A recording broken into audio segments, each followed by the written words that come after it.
Welcome back for another episode, y'all. We have the DENVENDERS are back in town today, and we are about to have an absolutely amazing show. We are here with Ryan Blackburn from Mile High Sport, Adam Mades from DNVR, and Matt Moore, as you know, HP Basketball with the Action Network. And this is going to be incredible. We have an excellent episode upcoming for y'all, talking about the Phoenix Suns, talking about Devin Booker and Kevin Durant and the rest of that loaded, top-heavy roster with the Suns. And we're going to talk about what the Denver Nuggets can do to try and make it a series for some people, but then, maybe they can win it. We'll find out. So, look, I'm excited, y'all. This is going to be great. I'm really excited about this upcoming series. How's everybody doing today? Good. I'm sad that you didn't do the Locked On Nuggets intro. That's got to do the Devin Booker, Chris Paul, Adam Morris, Matt Moore. This is Locked On Nuggets. That would have been fun. I don't know why we have to be the Avengers. Can't we be the Traveling Wilburys? Isn't that just as cool? You're such an old man. Is that a good reference? Like I'm old, but like you're set like the section of humans that are following a Nuggets hardcore basketball show that are gonna get that reference. A great one, mind you, like a great reference. But like, if you would have told middle school Adam that musician super team not cool, comic book super team very cool, I just don't know. The world is upside down to me. I'm not going to lie to you, Adam. I don't know who those people are. Yeah, you never will. Anyway, Ryan, is that you in your age group? Do you know who they are? I have no idea. I just laughed along and said, like, that's what I do, man. I'm like, yeah, I'm here. We're good. All right, y'all. It's going to be an incredible episode. So the first thing is we're going to actually do a small, quick recap of the Wolves series.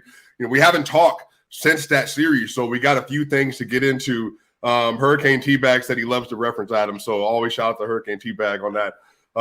We're going to close out the Wolves series, and then we're going to get into this upcoming Suns series, which starts tomorrow. Today's Friday. It starts on Saturday. I think it's 6:30 Mountain Standard Time is to start it again? Yep, that's correct.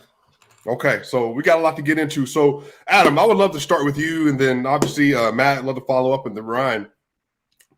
As you have closed out the Wolves series, are there any last takeaways that you have from that series and things that you liked and things you didn't like?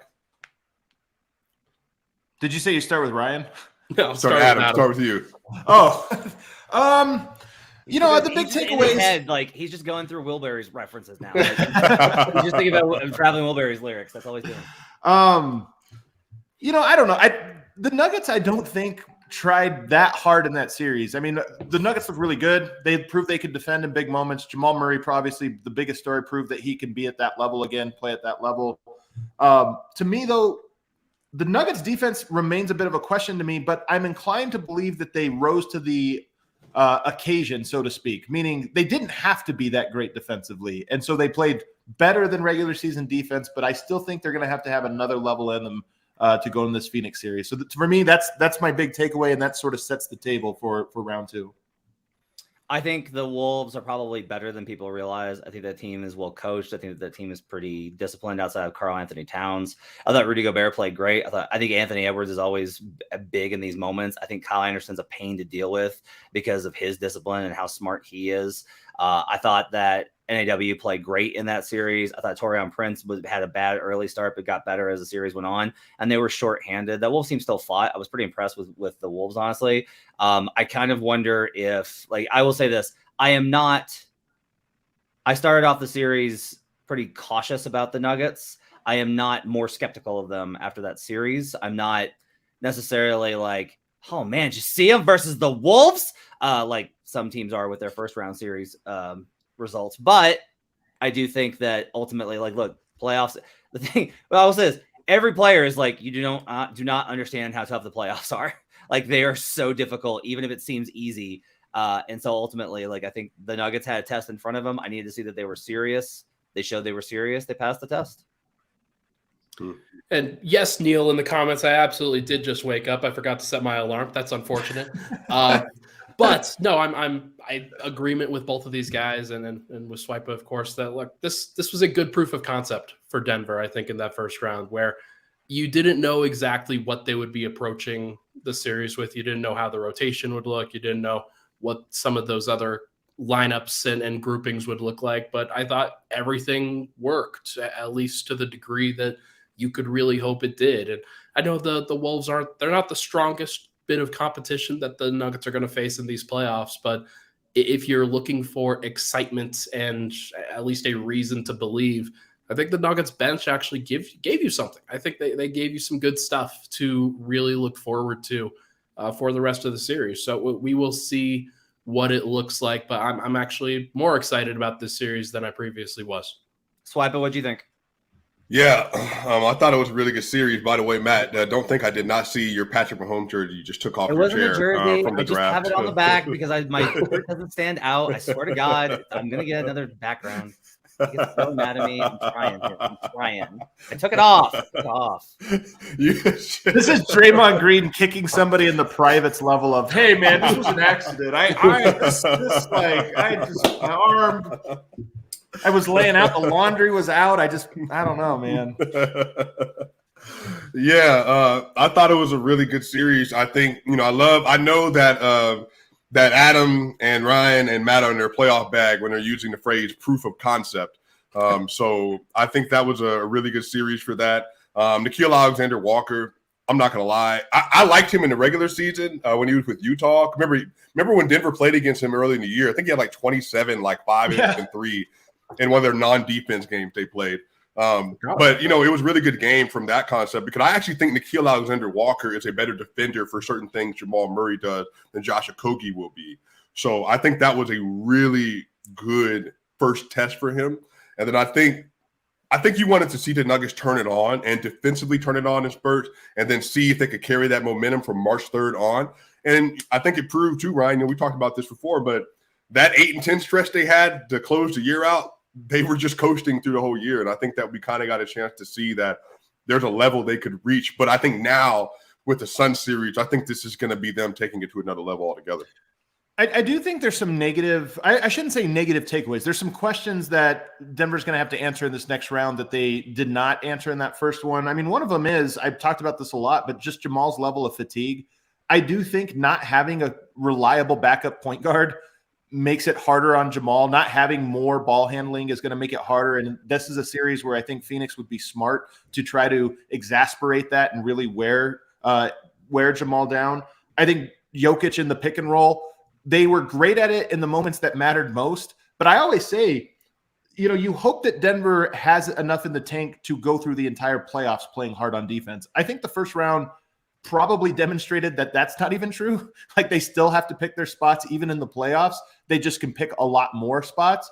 But obviously against the Suns are just better equipped to take advantage of that specific thing. So I think there are still questions that are lingering for Denver. And then even some of the questions about a rotation. I mean, Jeff Green was the guy in the last series and had some very good moments. Is he going to be the guy in this one? I think those are still questions that we have to kind of get into.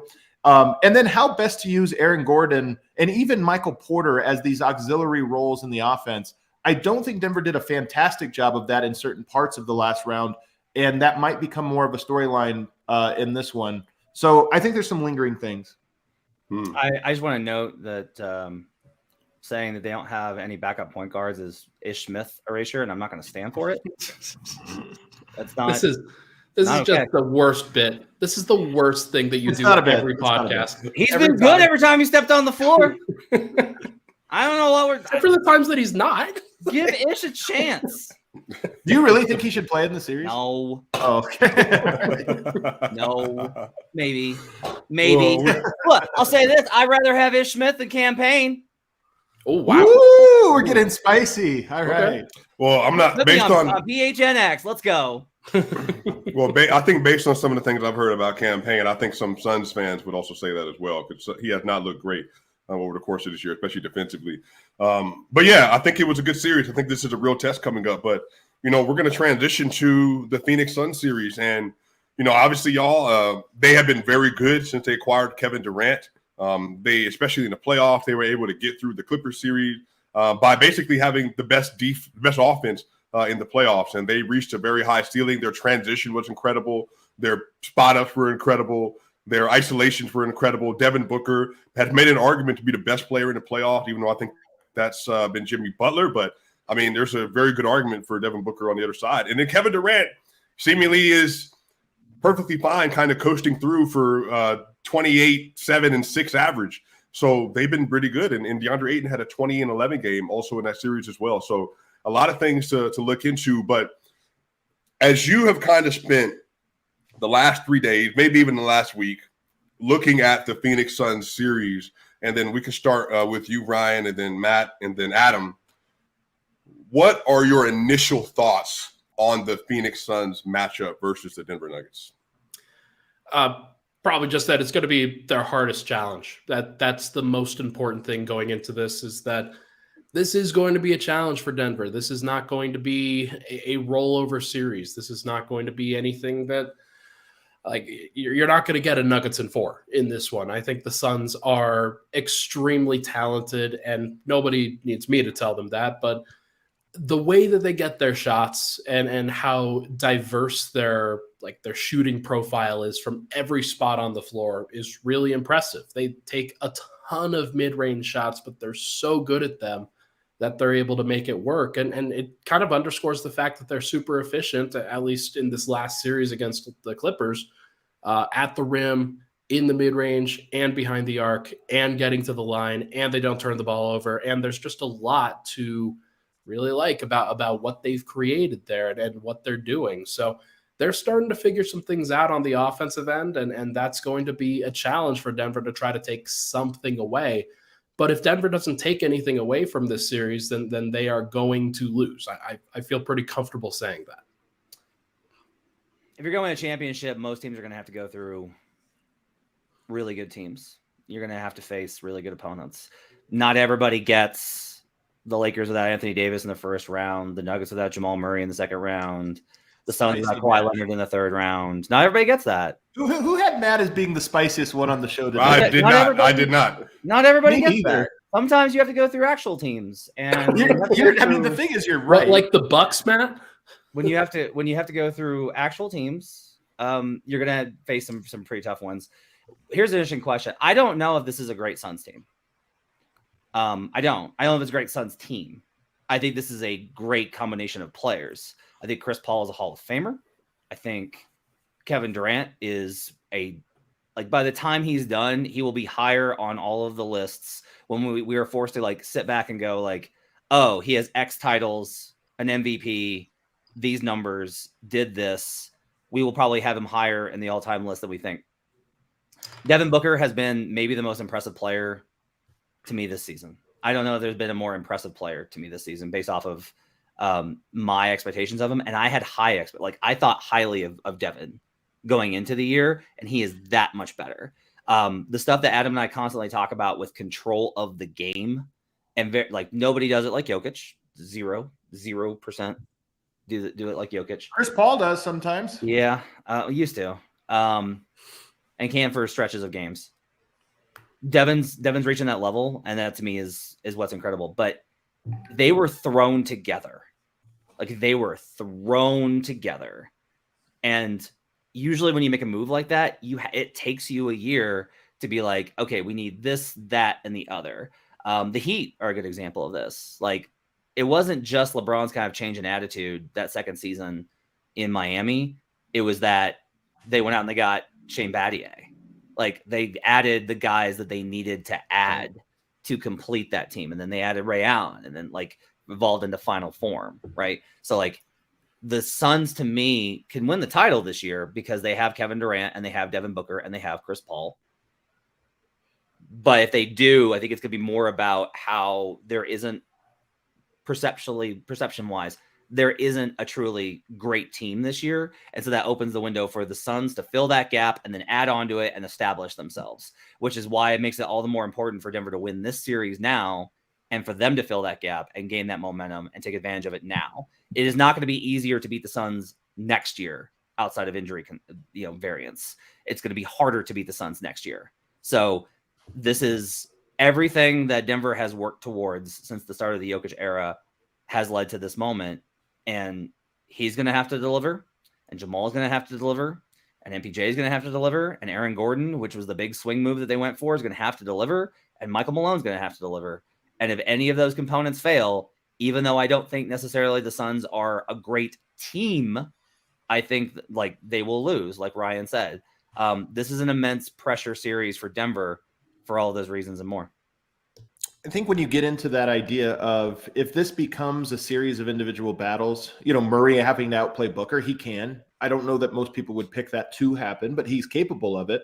Jokic can outplay Kevin Durant. Doesn't mean he will, but he can. When you get to do that, I think the series becomes, you go down the line and start doing that, the series favors Phoenix a little bit. Denver won in the first round in 5 games in large part because of team. They got big performances from Jamal Murray in game 2, big performance from Michael Porter in game 3. They had these little pockets of brilliance from individuals, but I thought they had a lot of team wins in that series. And this is one where if you look at how the Clippers play, they turn that into an ISO battle because they're designed to do that, to turn it into an ISO battle. The Suns are a great isolation team. Denver presents a different challenge for them in that they're not going to just try to switch everything. They're going to try to blitz and recover and force ball movement. And while Denver is very vulnerable to that, they're not exactly great or haven't proven to be consistently great at doing those things. It does, I hope, lead to them needing to rely more on teamwork and moving the ball and finding and making reads. And that's something that I think they're probably just a little bit less comfortable doing. They're capable of doing it. They have good passers, but I think they're most comfortable in sort of, let's run some pick and roll, let's get switches, let's ISO. And I think Denver's just going to present something different. Yeah, I think this is going to be a test of 2 different theories, I think, in their approach to basketball. I'm really curious. I think I mentioned this the other day on Twitter, but this kind of gives me 2020 Clipper vibes a little bit with the Suns. And I wouldn't even say, I think to Matt's point, they're not as good of a team, but I think just their elite 2-star talent is going to be so good. But I do think that because of the things the Suns present, which is a great pull-up shooting team from both mid-range and from 3, there are going to be some clear ways they can attack Denver, and that's going to force Jokic, Murray, and MPJ especially to work on a string defensively. But I think on the other side of the court, something I've mentioned for really the last couple of months is I don't particularly like the Suns' defensive ceiling. I think they have some pieces that can be taken advantage of. And again, a lot of this comes down to DeAndre Ayton. Devin Booker has made strides as a defender. Josh Okogie and Torrey Craig are going to be their main on-ball defenders versus Jamal Murray. But even with that, the way that the Nuggets play offense, they should be able to get to their spots. I'm not going to say easy, but they should be able to pick and choose their spots well. This is going to be a huge series for Aaron Gordon. Aaron Gordon, y'all, shot 89% from the free throw line last series versus the Wolves. And I mean, I would even say he might have won him game 5 because I think he shot 6 of 7, and then he was 5 of 5 the game before. So if AG can shoot well from the free throw line, he's going to be able to attack at the rim. Kevin Durant, if he has position in front of you, is a good rim protector, so you don't want to continually challenge him. But I think because of his body, there's going to be some opportunities for him to really make him work on the other end. And I think this is by far, I think this could potentially be Jamal Murray's second best series of his career. And I think the Utah Jazz was his best. I think the Lakers series he actually was really good in, and I think he had a really good last series as well on 27, 6 and 6 on 50% from 2, 42% from 3, and then 91% from the line.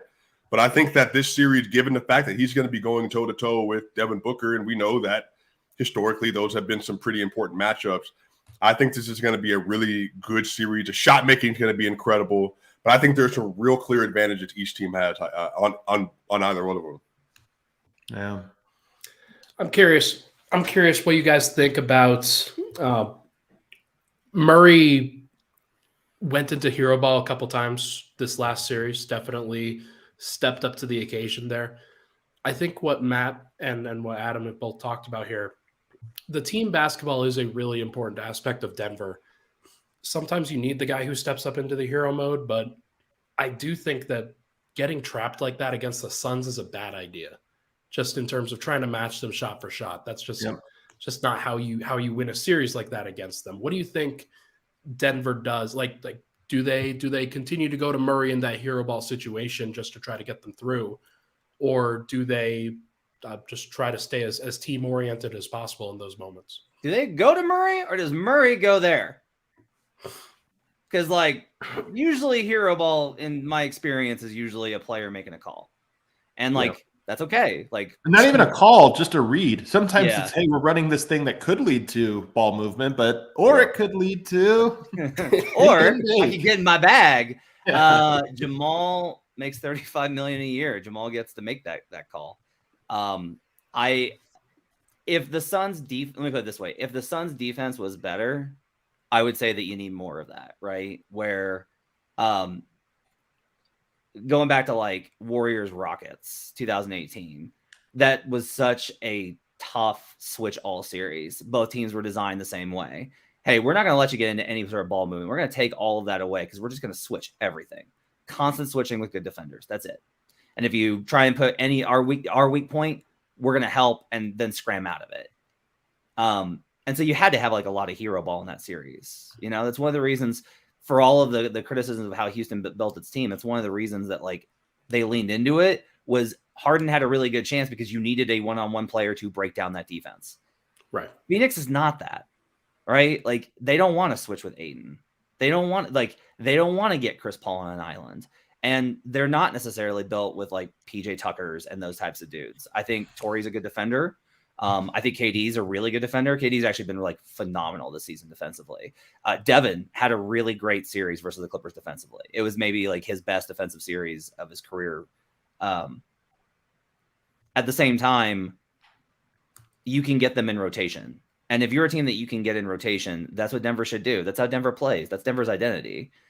That doesn't mean that you're not going to need huge performances from Jamal. It means that when I would say this is not a heat check series, and that's very difficult, I think, for players because of the intensity and the emotions that are in play.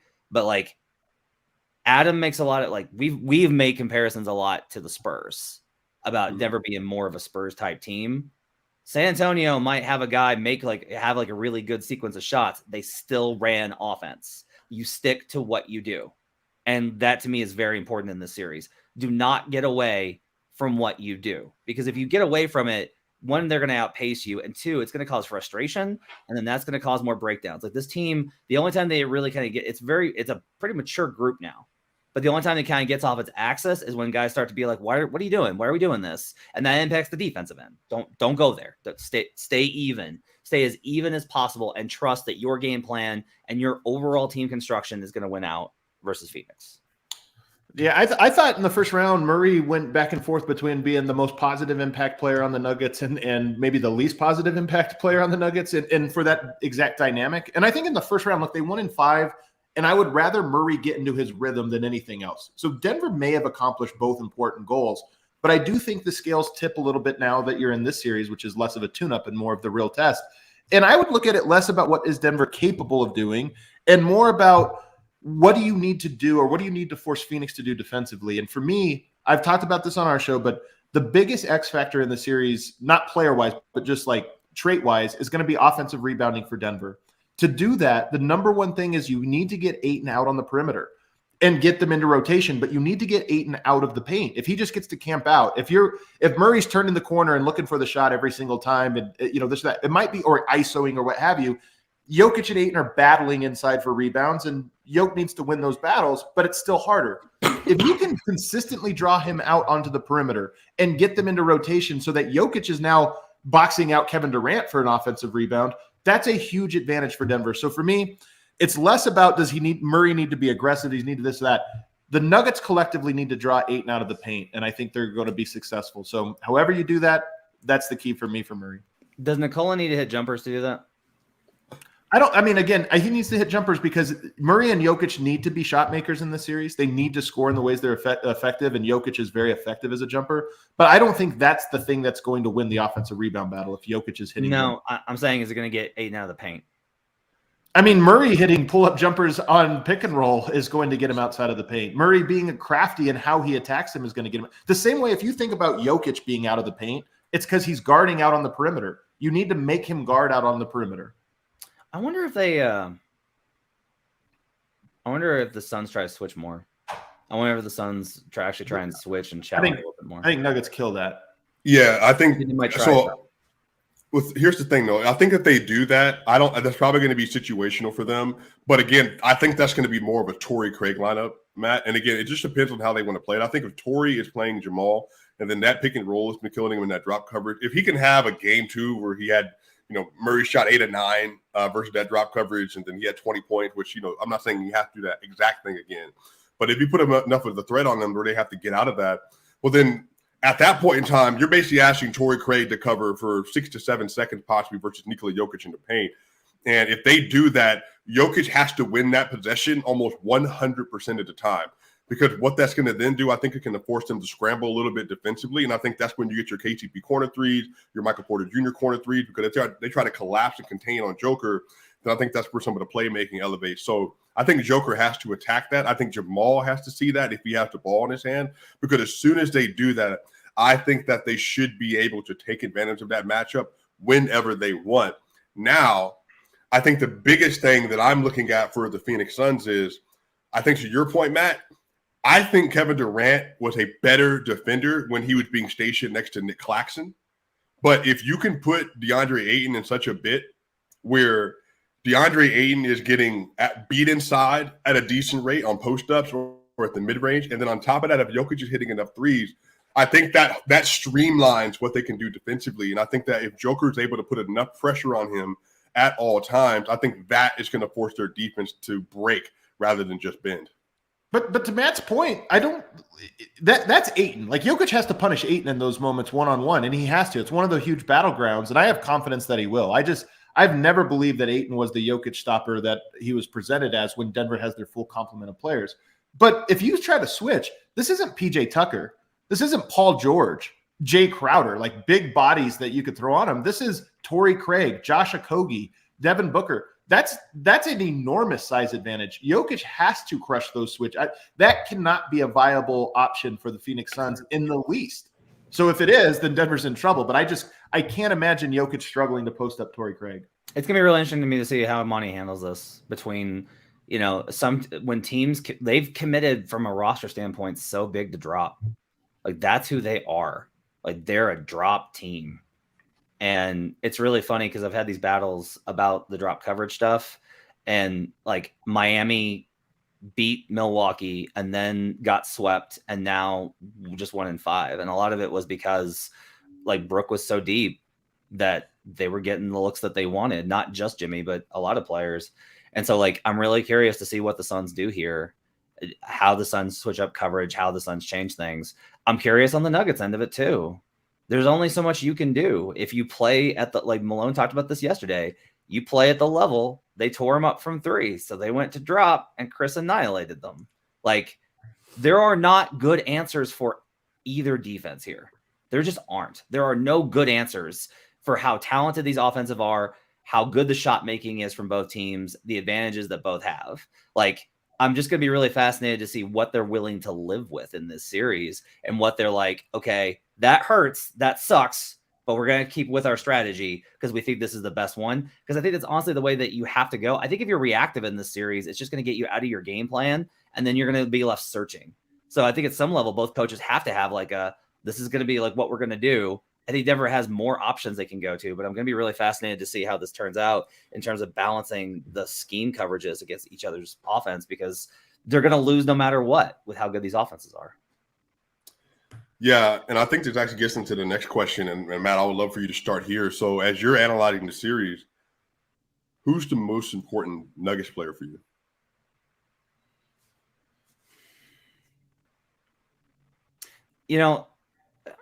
It's Nikola, which is such a cop-out answer because it's like, oh, hey, the 2-time MVP needs to play well. It's more about what Adam talked about, is that if you're able to get them to break down in terms of their reliance on Ayton, which they don't, like, that's a pressure point, and it has been all season. Like, Monty's not a fan. That's pretty evident. The rest of the team is not a fan. Schematically, like, if you're able to break down Ayton and they're like, okay, we can't leave him in single coverage anymore. Like, we just can't do this. We're going to have to go. We're going to have to double. Now Denver's cooking. Now you're getting open rotations. Now you're getting cuts underneath. Now you're doing all like That's where Joker eats. When you start doubling, that's when Joker eats. Joker will single coverage eat on his own, but like LeBron James, like some of the best players, Joker does not want to score 50 points with 3 assists.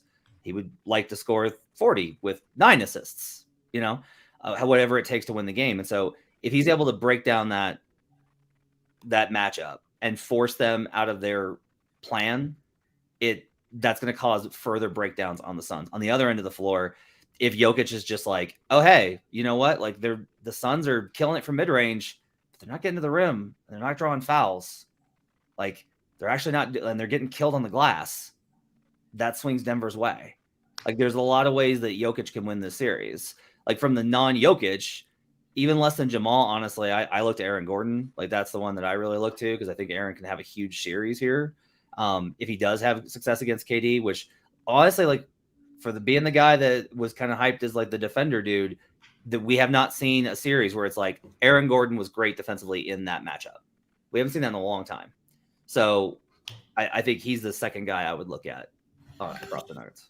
I just want to say, I think the Jokic point to me is a little too reductive about this. He would rather pass than score. I think a lot of it comes down to how do those points come? We picture like Jokic, you throw it to the post, and does he score or would he rather pass? And I think it's less about that. Like this is a series where in the last one, you always had a big that could be in the paint. And so ISO post up or pick and roll still led to Jokic. If you're going to stay home on Jokic, he still has to make a play. In this one, if they run pick and roll and the team overloads on the shooters and overloads on the ball handling, Jokic can score 50 in a way that he's comfortable with, in a way that would be very impactful. But that's different than he just gets a bunch of elbow touches and has to go one-on-one. That's the difference for me in this series. I know a lot of people point to, he had 43 in the one loss. That was a different type of game and a different texture. In this one, if they are running that pick and roll, he's scoring, it'll be a big difference maker. But to me, the big player, or the key player in this one is Jamal Murray. You could pick out Aaron Gordon. You could pick out Nikola. Those guys have to play well. Michael Porter needs to be the X factor. All those different things. But for me, Jamal Murray has had his best games against the Phoenix Suns and against Devin Booker, and they don't win this series unless he's in the conversation for top 3 player in this series. I'm not saying he has to be. I don't want to make it that easy of like he has to outplay Kevin Durant or he has to play Devin Booker. But there can't be a 1, 2, 3 big gap 4. It has to be those 4 guys going to battle, and he rises to that level of shot making. If they get balance from the perimeter, is that true? Like if they're getting a volume of threes from Jamal, you're thinking of points, and I'm thinking more about impact. Like Jamal, you're not going to get that impact from KCP. He might make shots, but you need the playmaking. You need the drawing out. You need the impact. That's my kind of thing here is like, I guess that's kind of my thing is I can see your point from the perspective of Jamal's got to be a huge positive impact player in the series. I agree with that. Like, I think that's accurate. I think he can do that by working from 3-point range and what we've seen from him in terms of more pure point stuff, volume assists, drawing fouls, getting to the rim is huge. That one of the problems I think with Murray, I always talk about he's not super quick, but you have to draw fouls on the perimeter. There are guys that aren't, get to the rim every single time. But when a guy is guarding you the way Nickeil Alexander-Walker was, chest to chest, in you on every screen, all of those different things, you have to be able to draw contact on at least some of those at a little bit higher of a rate than he did in this series. I just think if it turns into just like Jamal trying to be not bubble Murray, because that was the beginning, playoff Murray, right? I kind of, again, I just think the Nuggets are better as being greater than the sum of their parts in the series than they are in terms of being the individual parts surpassing. We're agreeing. We're saying the same thing here. Yeah, and I'm not saying he needs a big scoring output, but he does need to make those reads at an extremely high level and put enough pressure on the defense that they're forced to overextend on the pick and rolls. I want to hear the Jamal guy on this. Yeah, I think you're both right, for being honest, that Jamal is going to be a big pressure point here where you have to be able to rise to the occasion in these situations. He has to be able to match or at least get close to. I did like Swipa's points about the Clippers, because one of the things about that Clippers series back in 2020 was the pecking order for the stars in that series was pretty well thought out and clear before the series of it's Kawhi, then it's Jokic, then it's PG, then there's a gap, and then there's Jamal.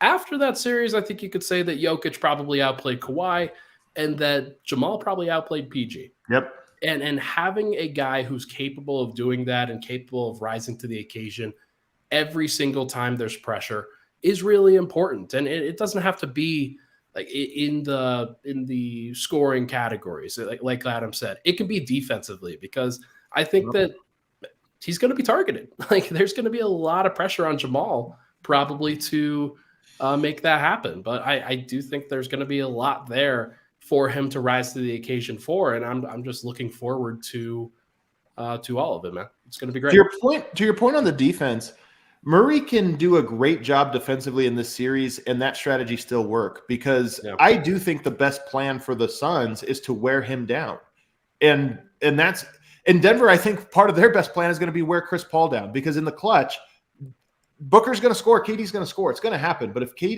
Chris Paul is getting to those elbow shots again and breaking everything else, it's going to be a problem. I think both guys need to be worn down, and whoever gets worn down the most probably is one of the big tilting factors in this series. If Chris Paul's exhausted in fourth quarters, I think Nuggets have a great chance of winning. If Murray's exhausted in fourth quarters, Suns have a great chance of winning. I will say this. I think that when they're switching 1-4, they need to do a much better job of denying that sometimes.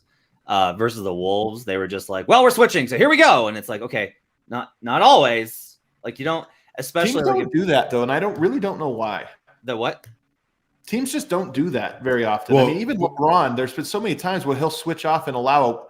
I mean, now LeBron's kind of old. Maybe it's smart for him to switch off the matchup. But then in years past, you always wonder why teams aren't more aggressive at this. The best teams defensively are the ones that I, in my opinion, that are smart enough to be like, no, like have the guy call out like, no, we're not switching. I'm getting over this.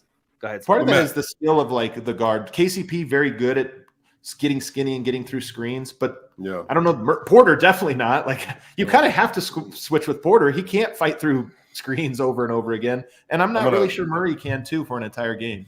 Yeah, I'm going to fight over the Adam screen right here.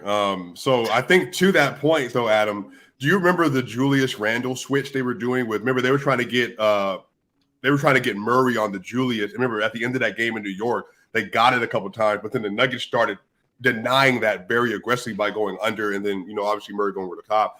I think they need to have that level of aggression, especially in the fourth quarter versus Kevin Durant. Because there just doesn't need to be a situation where Jamal is on that matchup. So I think to your point, they have to make that a point of emphasis on their defense, but we just haven't seen them do that consistently. But to your point with this, Adam, do you? And again, because sometimes I feel like when we talk about Jamal, like even Adam, you mentioned this for the last series that he can't be the fifth best player, and he arguably ended up being the third best player in the series. Do you think that even to some level we might be? Yeah, I mean, well, he could be. He could have been in at least two of those games, right? Do you think that at some level there can be a conversation where Jamal Murray makes it so tough on the Suns that his value at least comes close to approximating, or at least maybe, if not topping, but approximating what Devin Booker's going to do for the Suns? No question. To me, this is the thing about Jamal. He, in average, is a lesser player than Devin Booker and Kevin Durant. But in pockets, he's better than those guys. That's the thing about Jamal. I mean, Jamal is one of 4 players to have 2 50-point games in a series. That's an absurd peak. His peaks are there. His average has just never been. So I think there's absolutely a possibility that can happen. And to be honest with you, I think it's a bit of a necessity that he at least gets close to that mark. Matt, you disagree? I just think Devin's evolved past him. I mean, there's no question that is true, Matt. The question is more about the peaks. I'm saying I don't even think that. Like, I think Devin's floor is closer to Jamal's peak. Yeah. What? So wait a minute. So you're saying Jamal at a 50, 42, 90 peak is at his peak, or even just his last series when he had that 40-point game. I don't know what the official. So that's not accurate. Like, his floor is not even peak. That wasn't accurate. I think what I'm more trying to say is Devin, to me, like, go look at that Clipper series and like what he's doing, and it's not just scoring. Like, this is my big thing, is that like Devin is scoring and primary playmaker and defending. Like, he's across the board in those contributions. Like, can you imagine a 40? Do you think Devin Booker will be a deposited defender in this series, Matt? I think he can be. I think it's a really interesting question, right? If Devin is all of a sudden, it's like, wow, Devin did amazing work defending Jamal Murray. Like the Nuggets are in trouble, right? Like if that's a talking point, the Nuggets are in trouble. A lot of this is really just based off of like what Devin's doing right now is insane, and it's not like just a Clippers series. It's the last month of the regular season. It's honestly since he came back from injury. Like this is not an anti-Jamal thing. This is a like I have seen, and part of this I will be honest is like Adam's right that like the peak ceiling, right? Like when Jamal gets into that. But my question is just like, what does that look like over 7 games? How many games is that? So he has, he drops 50 twice in the bubble. Okay. What does that look like now? Right? Like, is he gonna have a stretch where it's like Jamal scored 40 in 4 straight? Like, am I being too harsh on him here? Like, I'm not trying to tear down Jamal. This is more about like, I just think that Devin is at such an incredible level right now. Like let me put it this way. I have a bet on Devin Booker to win finals MVP over Kevin Durant because that's how good I think Devin Booker is right now. But man, I think to your point though, I think Jamal hasn't had to have 4 straight 40-point games because I think he knows himself and he knows his team. And I think to Adam's point, I think sometimes, for me at least, I don't think that he played outside of himself that often. I think sometimes he tried to tap into a certain part of his game at the wrong time, maybe. But even for me, Adam, he had the 40-point game in game 2. But then after that, when he was struggling versus Nikhil Alexander-Walker, he just upped his playmaking and he had 9 assists. And that's when Michael Porter Jr. had 25 and 9. And then the next game after that, he's not scoring well, but then he's still playmaking. And that's when Nikola Jokic is 43 points. So for me, I just don't think that. I think Jamal he feels comfortable within his role enough to know that Jokic has the advantage today, Porter has the advantage today, or I can take over. Because you saw Jokic was 2 of 10 in the first quarter versus in game 5. And that's when Jamal, from basically the end of the first quarter, top of the second, just took over for the rest of the game. So I don't know. I think we'll find out. I think that Jamal expects him to reach a similar level of Devin Booker. And I think that's the most important thing. What I will say is that it does feel like Booker is like you are right that he's reaching these otherworldly levels right now. It's important to note that he outplayed Jamal in round 1. Like there were duds in Jamal's round 1, in game 4 especially, that I think you can definitely point to and say, yeah, you needed to be better here and you weren't good enough here for the team to get a win. I would even say statistically, what he did in round 1 was better than what Murray did in the Jazz series. Like statistically, it was 37, same assists, same rebounds, and the efficiency was better from 2, only slightly worse from 3. So we're going to find out. We're going to find out if Denver can provide any level of better defense than the Clippers did. What I will say, and I've made this point a couple times, the Clippers were so small, man. The Clippers were so small, and them having that small rotation that they always had, like you would switch everything, you guard ISO, and the Suns did a great job of hunting out those mismatches and making sure that a guy like a Devin Booker or a guy like a Kevin Durant always had a guy that they could shoot over no matter what. And they didn't see any of those guys during that series, and that I think made it relatively easy. So is Booker going to be that same level in the second round? Maybe, probably. Like I don't know, but we're going to find out. And I do think that Denver, at least from a size perspective, can challenge some of those shots a little bit better this time around. The one thing else, I hate coming to Jamal's defense just because I want to congratulate us all on doing this. Like, this is awesome. I'm just so glad that we as a team have come together and forced Adam into a corner to defend Jamal. I'm proud of all of us. Good job, It's guys. so true because I just know what he's capable of, but I never have faith that he's actually going to do it.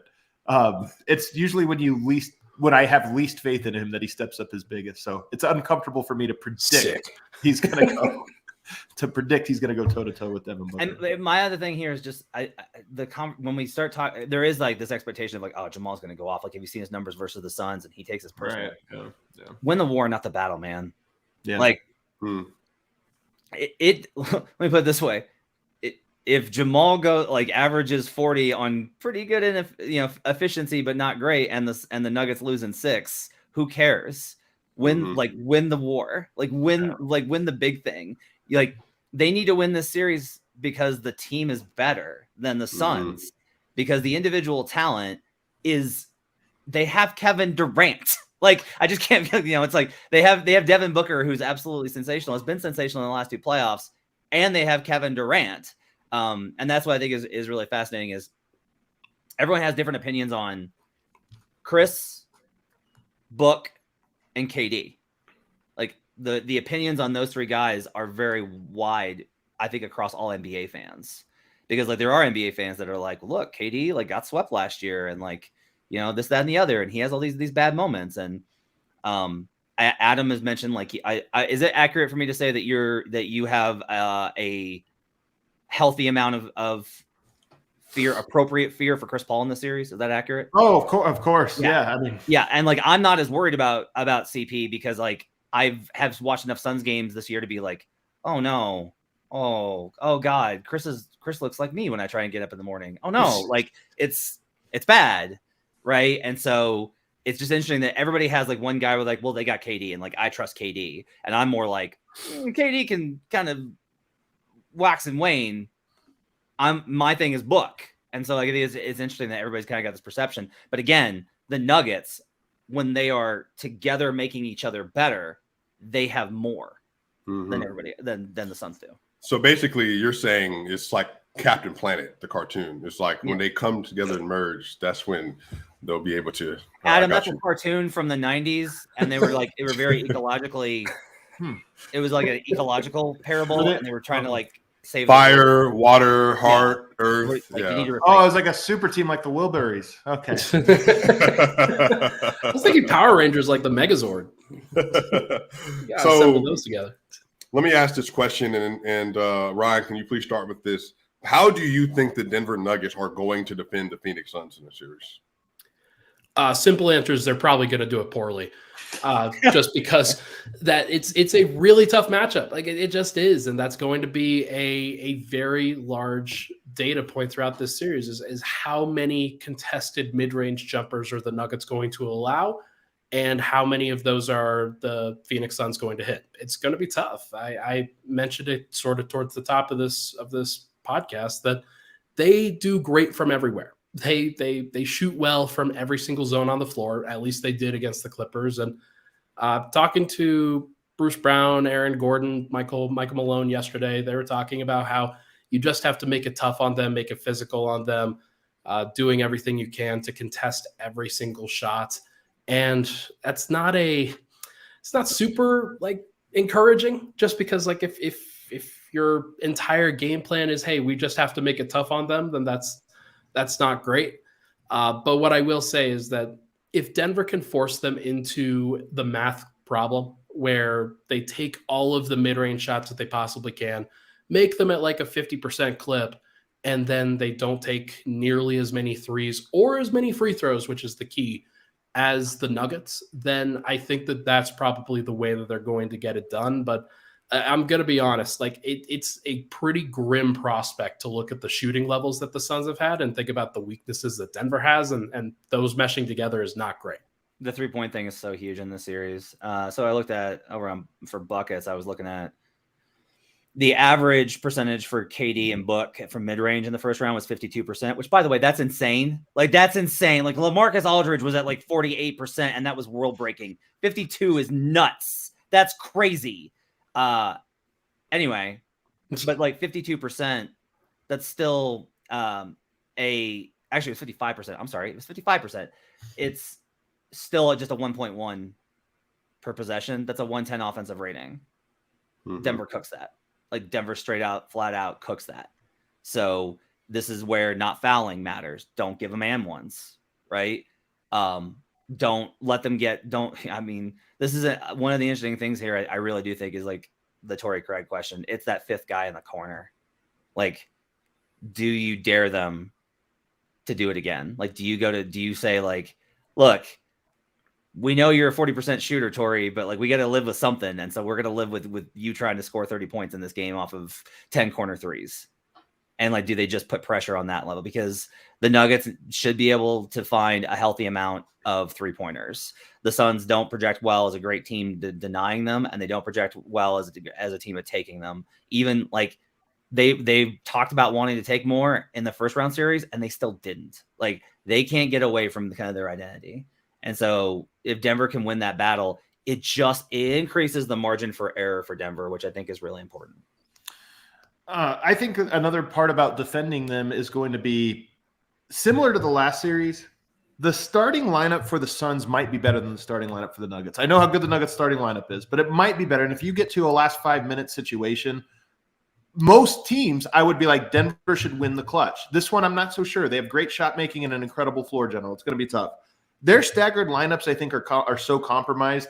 And why I don't want to disconnect defense from offense is I do think Denver can draw fouls in this series. And unlike some of the other high-profile teams, there's not replacement players for their stars.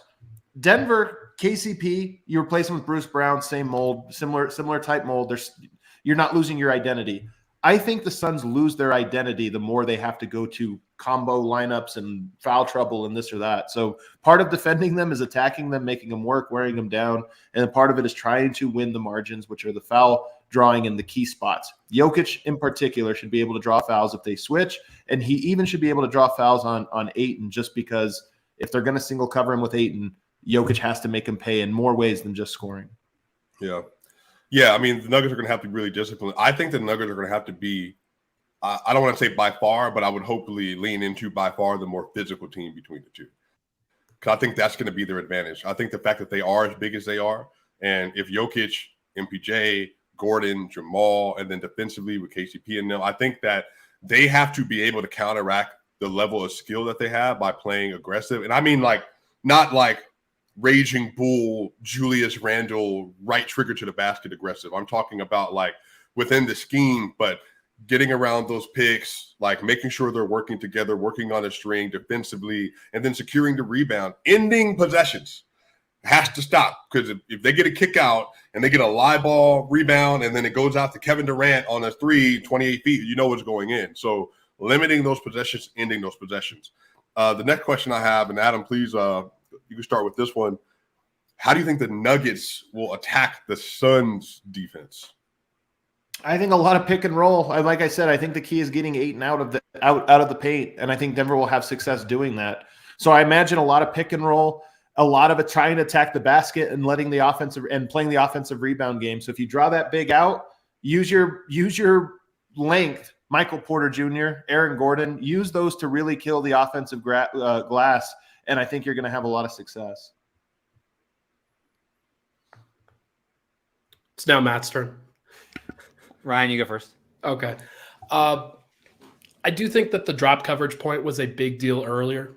That's just something that Murray's going to have to kill. Like, you can't play drop coverage against Jamal. Like, that's going to have to be the thing. He's going to have to get over the screen. He's going to have to use it well. He's going to have to hit pull-up threes. He's going to have to get to the rim. He's going to have to draw Ayton away from Jokic so that Jokic can hit his floater in the middle of the floor. Like, that's going to be probably Denver's biggest key in like the most important moments. But I do think that, like Adam said, like it's going to have to involve Porter too. It's going to have to involve KCP. It's going to have to involve Bruce Brown. He's got to be like Bruce Brown. I was really impressed with his aggression in that first round. He's got to keep doing that. He's got to find ways to draw weird fouls on Chris Paul when they decide to have Chris Paul out there guarding Bruce Brown and try to get him a little bit of a break. Bruce has to be aggressive there, and he's got to come up big. And like, didn't he have a career high against the Suns, like right towards the end of the season? It's kind of a weird fluke game that doesn't really matter, but can he be aggressive in those situations and get all the way to the rim against I think is a bad rim protecting team? Yeah, absolutely. So there's going to be a lot of opportunities for Denver to score. They've got to put pressure on DeAndre Ayton most of all. And if Ayton breaks, I don't have a feeling that Bismack Biyombo and Jock Landale are going to be able to rise to the occasion against Joker in this series. Oh, they have 18 fouls between those three centers. I would love to see Joker use about 7 to 12 of those a game. I think they need to be attacking those big as much as possible because if Bismack Biyombo's on the court, now he's a relatively good defender, but he's undersized. He's not big. Right. And I think if you can get Bismack on the court, you take advantage of those lineups, take advantage of those options. This is going to be a really big series. I think, Christian, Bruce, AG, KCP, and even Jeff Green, those 5 players are going to be asked to hit shots periodically. And so if they can hit enough of those shots and shoot well enough from 3 on some of those kickouts, then I think those are going to be other opportunities they have, because some possessions, as we know, are going to come down to those kind of last second, 5 seconds up on the shot clock. And then at the end of the process, one of them is going to be wide open. I actually kind of trust Christian Brown as a 3-point shooter right now at this point in spot ups. But we'll have to see. He made a couple of them in the first round, and he ended the season pretty well. But we'll have to see. Offensive rebounding will be big for him, though. He's a great offensive rebounder, and from the guard spot, I think, is where they're most vulnerable. Yeah, and I'm not going to – this is the Calvin Booth test theory of KCP, Bruce Brown, Christian Brown. You have one matchup, and that's Devin Booker. And you have to make it as difficult as possible, as often as you can. Like one of 3 of those 3 players should be on Devin Booker the entire series. But obviously, we'll see how that works. All right, y'all. It's prediction time. Who wants to go first? Make your series prediction. A lot of hesitation here. Nuggets in 6. Wow. Nuggets in 6. Wow. I think their team is better. I think the home court advantage matters a lot. I think the Nuggets go up 3-1, lose game 5 at home, and then close it out in 6. Because it'll be the Nuggets are about to get them out of here. Can't believe it. How incredible is it? Oh, no, they lost. Oh, God, they're going to lose the series. Like, I can just already feel this entire – the rise of Nuggets fans' confidence and the absolute collapse. Did you nail this in the first round, game by game? I can't remember because you had Nuggets in 5, but I don't remember if you had them. I think he predicted the loss on 3. And then the win on 4. I think. Yeah, maybe if I'm right. Yeah. I think they win the series. Look, if you're a Suns person, you're going to think the Suns are going to win the series. If you're a Nuggets person, you're going to think the Nuggets are going to win the series. Honestly, a lot of the analysts are split. Like it's pretty tight right now in terms of this is a coin flip series. Market reflects that, right? Like there's all these sort of indications. Like if you're one of us, you're like, hey, it's probably going to be a long series, going to be a great series, but I've covered this team and I know what they're capable of, and I feel confident that they can win. If you're one of the PHNX guys, you're probably like Suns in 4. How is this even a thing? It should be over before even the first game is done. They should just forfeit. I do think that in general, the Nuggets, like the fact that the bench has not been vomit on itself in a while is promising. And I just wind up thinking that I think the Suns next year will be tougher. I think they'll be much better. But teams that are thrown together like this, it's usually pretty tough. I think the Suns will wear them out. I think the Nuggets will be exhausted by the end of the series. I think the Suns will be exhausted by the end of the series. It could definitely go 7. I don't think it goes 5 in either direction, but I'll take Nuggets in 6. I'll go Nuggets in 7. I feel good about the series. I don't feel great about it, but I do feel good about it. This is not one where I feel hopeless or like terrified. I do think that this is a series that probably has 4 blowouts and 3 close games. There's a lot of blowout potential.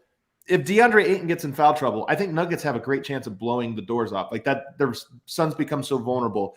If Jamal Murray is off, Denver's so vulnerable. There's just a lot of ways where one of the teams could be put in a disadvantage and it spirals on them, because when you go against good offenses, you're just prone to 15-2 runs. Like teams just hit shots. So I think this is a series where we might see some blowouts in each direction. But at the end of the day, Denver, to me, I just think is ready for this challenge. It's been a long time coming. It's been culminating in this. They're a flawed team. As great as they are at the top, they are a flawed team. And I think Denver's ready to take advantage of their flaws. I just want to point out that if the Nuggets win in 5 games or less, I will be insufferable for this entire stretch. The whole city of Denver, the whole state of Colorado will be. It's going to be unbelievable if that happens. There will be a record number of Twitter Blue Sky is going to gain so many new Sun fans if the Nuggets win in 5. I'm going to be so disrespectful. It's going to be great. But look, I also think Nuggets in 7. I think that's probably where it's probably the safest pick if you think that the Nuggets are going to win, and it's probably the right pick just because it comes down to whether you trust the team. It comes down to whether you trust this group and who you trust.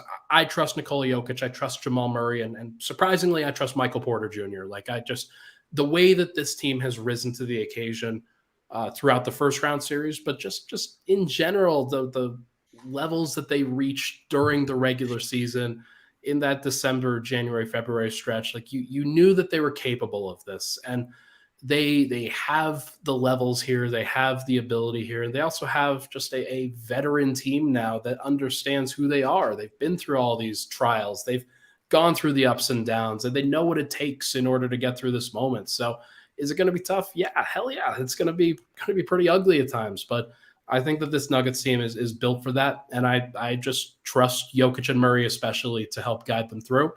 We'll see what happens though. Yeah, I'm not gonna lie to you. I've thought about this a lot.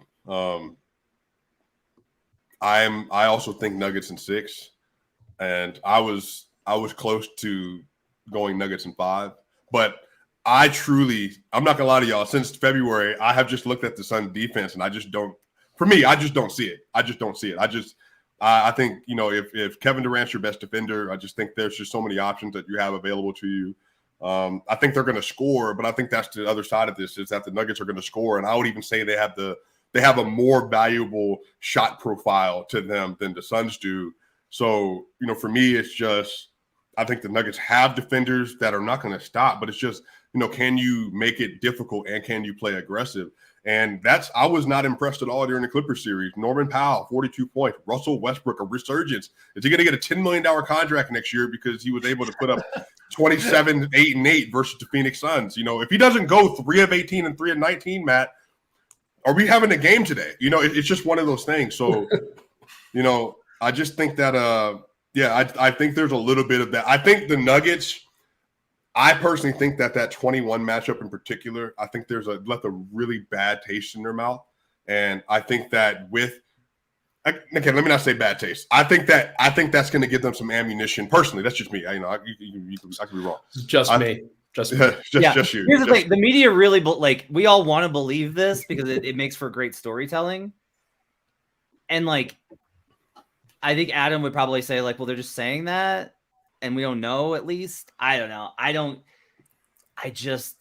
This is also just my general thing about NBA players is I don't think they take anything personally anymore. I just think it's all unless it's Dylan Brooks. They take questions from the media personally. They don't take sweeps and clownings and everything else personally on a basketball court. Have a nice summer, nerds, my man. Good to see you. What's up, big fella?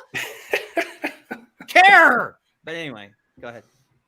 Yeah, so we'll see. I think it's gonna be a really good series, and I think that we will be back at some point talking about some playoff basketball. But I think it's gonna be a lot of fun, y'all. Any last final thoughts? I just want to say that Ryan and Adam are cowards because what they're basically saying is that this is a coin flip series and the Nuggets win because they have home court, and that's cowardly. Yeah, what if I told you it's just because Jamal Murray and Jokic are more clutch in Game 7 than? There you go. Okay, that's better. That's better. You already know that they're going to step up. You already know they're going to step up in the series. I think that Michael Porter Jr. hits a game-winning shot in this series, and that will be Matt's absolute pinnacle of the takes that he's going to have on that particular pod. I'm looking forward to it for sure. Well, I don't know. I thought MPJ was really good in the fourth quarter of the last series. I think he's playoff acquitted at this point. No, I'm hoping for is I want Jeff Green to have a game-winning shot, and then I'm going to stand up on top of the press table that Ryan sits at. There must be a lot of foul trouble if Jeff Green's in at the end of the game for a game-winning shot. I'm not gonna lie.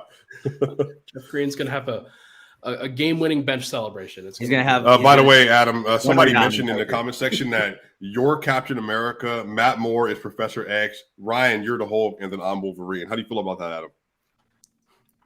So good. I mean, Captain America with his shield. His frisbee shield is really great. Okay. Granted that the power capability is pretty high, but ball guy in the wheelchair feels a little mean. Feels like a little okay. A little on the nose there. Little rude. I think I prefer being Bruce Banner more than I do Hulk, if I'm being honest. I'll take that. I'm the analytics guy. We're good. Well, I think, Matt, it's just it's your brain power, your ability to the betting, the ability to see the future. That's how it goes. You predicted Embiid MVP, and you know, so you caught it before everybody else did. Man, don't get me started on that.